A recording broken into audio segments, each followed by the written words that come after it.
নমস্কার বন্ধুরা, আজ আমি বানাবো ঝিঙে দিয়ে মৌরলা মাছের ঝোল। তোমরা তো মৌরলা মাছের অনেকেই অনেকভাবে রেসিপি বানিয়ে খেয়ে দেখেছো, একবার এইভাবে রেসিপি বানিয়ে খেয়ে দেখবে, অনেক দারুণ লাগবে।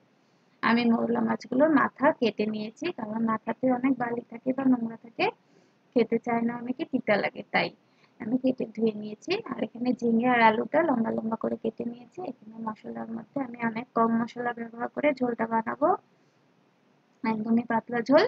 জিরে গুঁড়ো, হলুদ গুঁড়ো, কাঁচা লঙ্কা দুটো, চিনি আর নুন, আর একেবারেই সামান্য লঙ্কার গুঁড়ো। এখানে আমি কড়াইয়ের মধ্যে আগে একটু হলুদ আর নুনটা দিয়ে একটু মৌরলা মাছটা ভেজে নেব।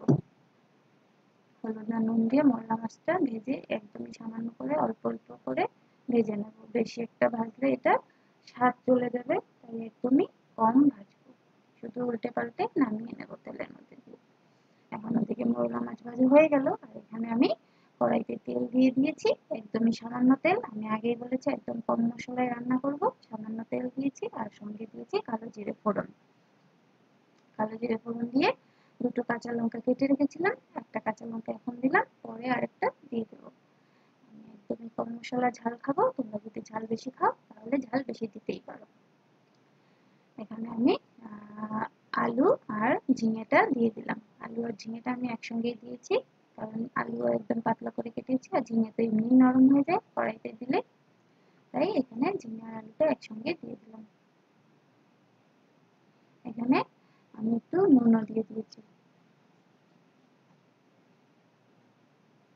একটু নুন দিয়ে দিলাম, তাড়াতাড়ি ঝিঙের থেকে জলটাও বেরিয়ে যাবে আর আলুটাও সেদ্ধ হয়ে যাবে।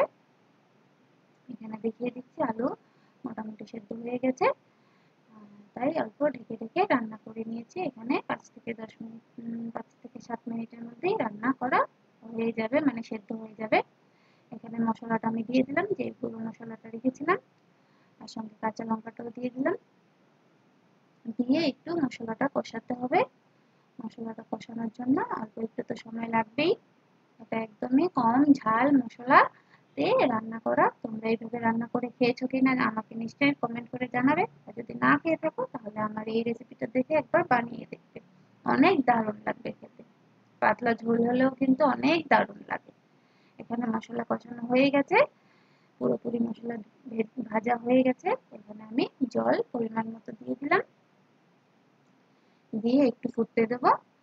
ফুটতে জলটা ফুটে গেলেই তরকারিটা মোটামুটি রেডি হয়েই যাবে।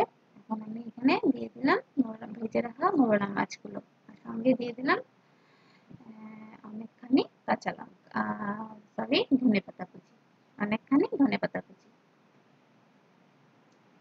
ধনেপাতা কুচি দিয়ে সঙ্গে স্বাদ মতো নুন চিনি দিয়ে নামিয়ে নিলেই হয়ে গেল ঝিঙে দিয়ে মৌরলা মাছের ঝোল।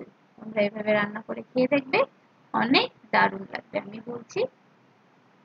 আর আমার ভিডিও যদি ভালো লাগে লাইক কমেন্ট শেয়ার করবে, আর আমার চ্যানেলটাকে প্লিজ সাবস্ক্রাইব করে দিও।